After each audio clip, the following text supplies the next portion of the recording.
ओवैसी नफरती भस्मासुर, संजय राउत नफरती भस्मासुर, अबू आजमी नफरती भस्मासुर, इमरान मसूद नफरती भस्मासुर। नफरत फैला फैला करके देश में मासूमों का क्या उन्होंने हश्र किया है कल से अब तक। इन नफरती भस्मासुरों के खिलाफ ही तो मैं पूछ रही हूं, क्या आपकी पार्टियां इनके खिलाफ कोई एक्शन लेंगी या नहीं लेंगी? सैयद जवाद, आप ही पहले बता दीजिए, नफरती भस्मासुरों के खिलाफ। देखिए कितनी निष्पक्षता आपके अंदर है। मैं इसीलिए नहीं, मैं नहीं हूं निष्पक्ष, मैं तो देशवासियों के साथ हूं और राष्ट्रवादियों के साथ हूं और जो देश के साथ है उसके साथ हूं। मैं सैयद जवाद के साथ भी हूं, वो देश के साथ है तो मैं खड़ी हूं, लेकिन देश के खिलाफ बोलेंगे तो मुझे तो बोलना पड़ेगा। तो आपको मुझे अगर कहना है मैं पक्षपाती हूं तो कह दीजिए, मुझे कोई फर्क नहीं पड़ता। ये जो मैंने पांच नाम लिए उन पर कुछ बोलना है या नहीं बोलना? इमरान मसूद पर कुछ बोलेंगे या नहीं बोलेंगे, ये बताइए। नहीं बोलना। रमजान का पाक महीना, रमजान के पाक महीने में क्या भड़काऊ भाषण देना वर्जित है या नहीं है?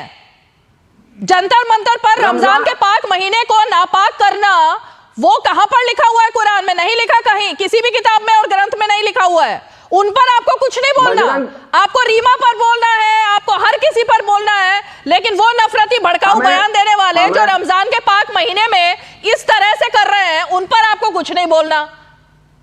इतनी दोगली राजनीति मत करो सैयद जवाद। यहाँ पर जिसने भी कानून हाथ में लिया है उसके ऊपर सख्त से सख्त कानूनी कार्रवाई होना चाहिए, और जिन्होंने उकसाया उनके खिलाफ क्या हो?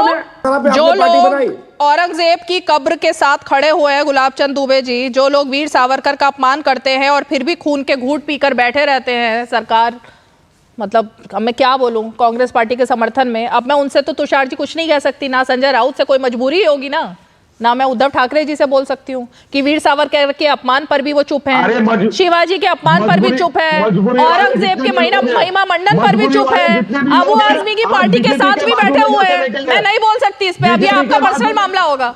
अरे मैं इनसे पूछना चाहता हूँ, औरंगजेब को कब्र को इन्होंने सौर का प्रतीक दिखाया, इन्होंने संजय राउत ने ये कह रहे, हाँ उन्होंने सही कहा। और मणिपुर से तुलना महाराष्ट्र का करते हैं हमारे आदित्य ठाकरे जी, क्या सहमत है ये लोग? अरे राजनीति की कम से कम एक मर्यादा होनी चाहिए रीमा जी। ठीक है, सब लोग रमजान के पाक महीने की बात कर रहे हैं। रमजान के पाक महीने में आप इतने स्कॉलर हैं, इतने पढ़े लिखे हैं, रमजान के पाक महीने में कहाँ लिखा है ये हथौड़ा घर पे रखें, कुल्हाड़ी घर पर रखें, उसके बाद तलवारें निकालकर सड़कों पर आ जाएं 1000 की संख्या में? आप शॉर्ट्स देख रहे हो ना, क्या नारे लग रहे हैं? आप देख रहे हो सबके सिर पर क्या है? बताने की जरूरत नहीं है कौन लोग हैं ये। चुन चुन करके हिंदुओं की दुकानों को तोड़ा जाता है, चुन चुन करके हिंदुओं की गाड़ियों को आग लगाई जाती है, चुन चुन करके उन्हीं पर हमला किया जाता है। वो बताने की जरूरत नहीं कौन लोग हैं, अब आप खुद देख लीजिए।